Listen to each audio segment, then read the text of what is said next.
Hello दोस्तों, स्वागत है आपका अपने YouTube channel nursing my blogs में।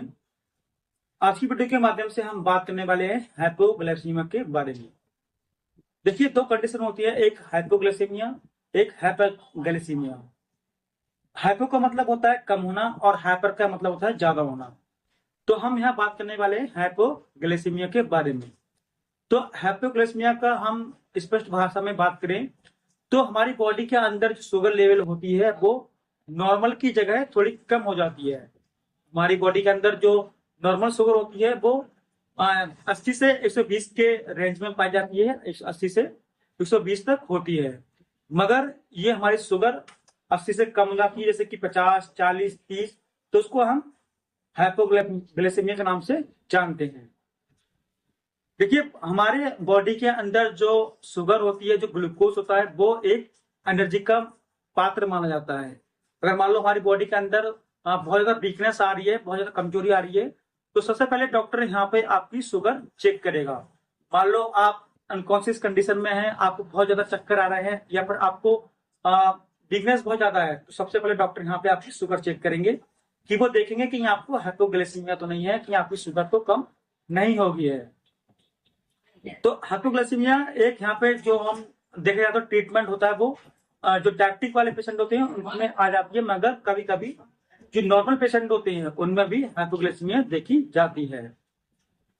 तो बात करेंगे हाइपोग्लाइसीमिया आखिर होती क्यों है। तो मान लो अगर आपने दारू पी ली किसी ने, तो वो पेशेंट लगातार सोता रहेगा, खाना पीना नहीं खाएगा, तभी भी उसकी शुगर कम हो सकती है। या फिर आपकी पुअर डाइट है, मतलब आप खाना कम खा रहे हैं, आपकी डाइटिंग अच्छी नहीं है, आप डाइट वगैरह नहीं ढंग से ले रहे हैं, तभी भी आपकी शुगर कम हो सकती है। या आप लगातार पहले से मेडिसिन खाते हैं, कोई भी शुगर की दवाई खा रहे हैं और आपने शुगर चेक नहीं की। मान लो आप कोई ग्लाइकोमेट या मेटफॉर्मिन या फिर कोई भी आप मेडिसिन ले रहे हैं, या फिर आपको भी इंसुलिन लगा रहे हैं और आपने शुगर अपनी चेक नहीं की थी, तो वो गोलियों का काम क्या होता है, वो तो गोलियां आपकी शुगर को चेक करना, कम करना ही होता है। तो अगर आपने शुगर चेक किए बगैर ही आपने गोली खा ली है, फिर इंसुलिन लगा लिया है, तो वो आपकी शुगर को कम कर देंगे। तो सबसे पहले आपको जब भी गोलियां खानी होती है, इंसुलिन लेना होता है, तो आप अपनी शुगर चेक पहले कर लें। कहीं ऐसा ना हो कि आपको हाइपोग्लाइसेमिया हो जाए, कहीं ऐसा ना हो कि आपकी शुगर कम हो जाए।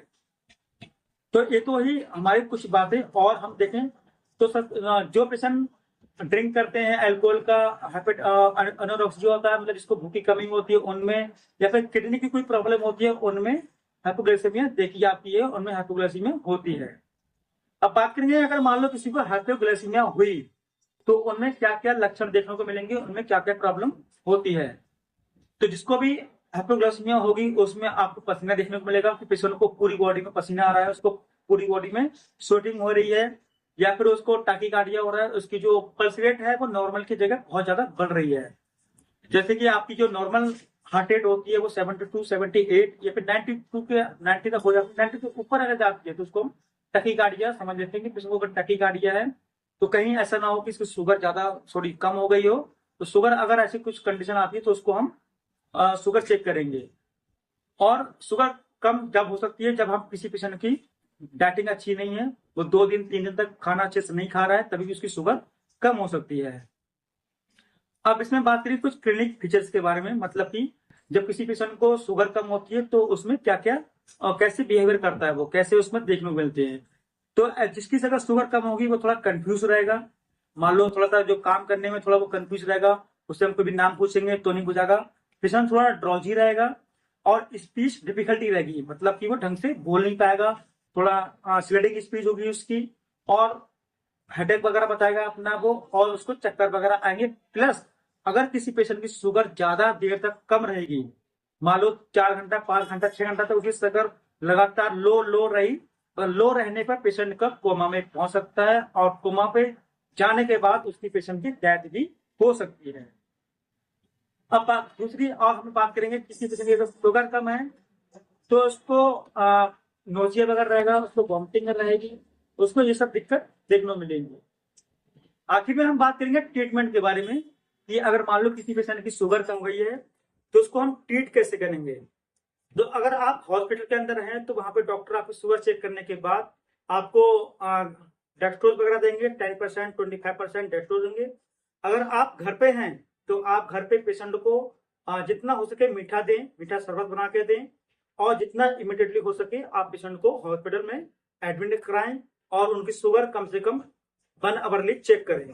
अगर ऐसी कोई कंडीशन होती है तो आप अपने जो फिजिशियन डॉक्टर होते हैं उनसे प्रिस्क्राइब जरूर लें, उनसे आप संपर्क में जरूर रहें। पेशेंट की शुगर क्यों हो रही है, उसमें पेशेंट आपकी HbA1c जो टेस्ट होते हैं वो चेक करेंगे। HbA1c में चेक करने के बाद देखेंगे कि आपकी शुगर लेवल कितना था, 3 महीने के बाद शुगर कितनी थी और 3 महीने के मतलब बाद में शुगर कितनी है।